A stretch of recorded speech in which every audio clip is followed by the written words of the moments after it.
All right. The more controversial one would be gene therapy. All right. This means that gene therapy means that you are looking at a person's genes and you are actively trying to alter them to be better. Okay. To maybe, and usually it's because you have a person who's afflicted with some sort of genetic disorder and you want to make sure that their children or that they can be cured of it. All right. Gene therapy is very sketchy at best. All right. There's no way that you can manipulate somebody's genes without, in a perfect way, to get a perfect result. All right. So, it's not a very effective technique. But go to page 394, and they'll tell you how they've done gene therapy on bone marrow transplants. Okay. And it's pretty cool. So it does work sometimes, but for the most part, it's not going to work because you're born with your DNA, and that's how it is. And your DNA is going to change when you pass it on to your offspring. And it's not going to change a lot. It's going to change very subtly, but we've already seen that there's only a 0.001 difference between me and the worm, all right, or me and Mr. Cambodia Farmer. All right, so really you don't have to have a whole lot of changes to make it a complete difference. The big one for gene therapy is that it brings up a lot of ethical issues. All right, is it okay for me to alter my genes and by extension alter the genes of my unborn children? Right? Am I playing God that way? It also opens up the idea that maybe people are going to want to change their genes to be perfect. All right, so it's called eugenics, and basically what it is the concept that I'm only going to allow the strongest, the best looking, the smartest, the most temperamental, blah, blah, blah type of people to live in this world. All right, that's what the movie Gattaca is about, which we're going to watch in class. All right, should we be able to decide who's better genetically than someone else? I mean, is that going to take away from the gene pool? Yeah, of course it is, because genetic variation is going to be lost if you don't allow someone to live because they're different. All right, is it going to de-evolutionize us? Most likely, yes, because the whole idea behind evolution is genetic variation, descent with modification.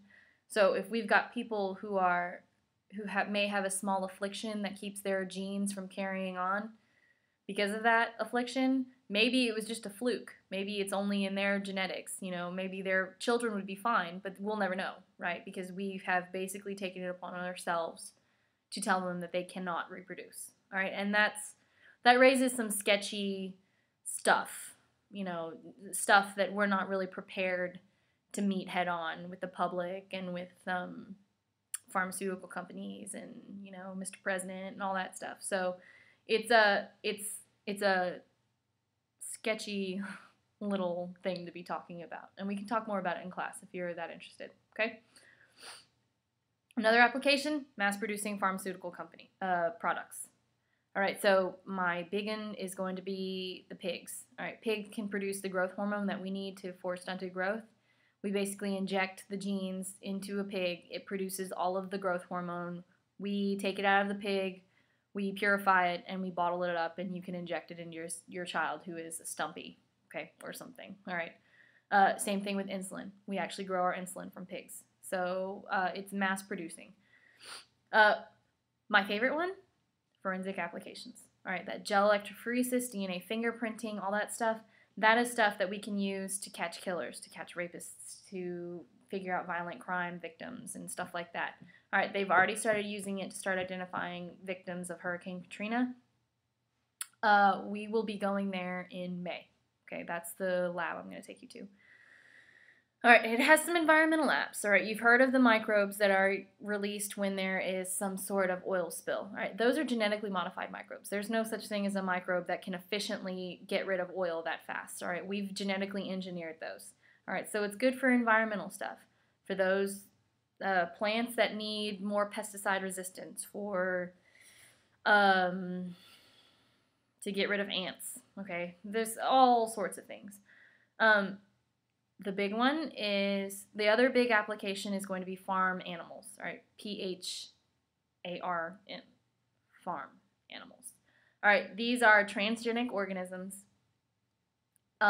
that have been changed for desired traits. All right, so you all know about cattle breeding.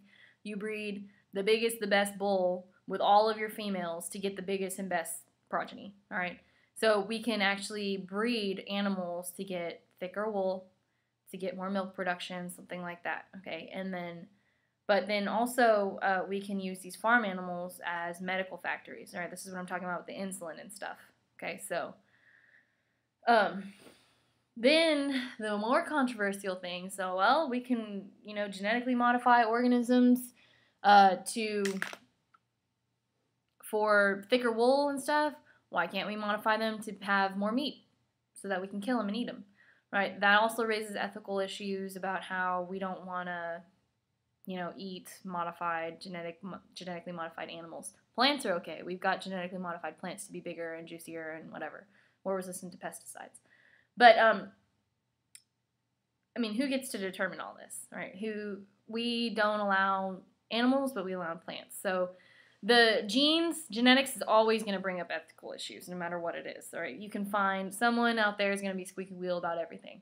So these are good applications, though. There are things that have a future in, you know, technology, but we don't have the clout yet to use them, because anytime you mess with genetics, you're always opening up a can of worms, right? Because you don't know how far messing with this gene is going to affect the genes, you know, thousands and thousands of base pairs down.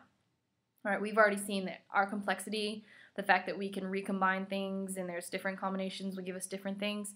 You can't possibly isolate one gene and say, this is what it only does. It's not going to affect anything else. If I change it, it's okay. All right, so with that, we end the chapter. I will have a video thing for chapter 21 up in maybe tomorrow when I get my voice back. All right, so I will see you guys later. If I don't see you guys, well, I'm not going to see you guys before Thanksgiving. I want you guys to have a happy Thanksgiving, a safe one, eat as much as you can, and worry about it later. Okay?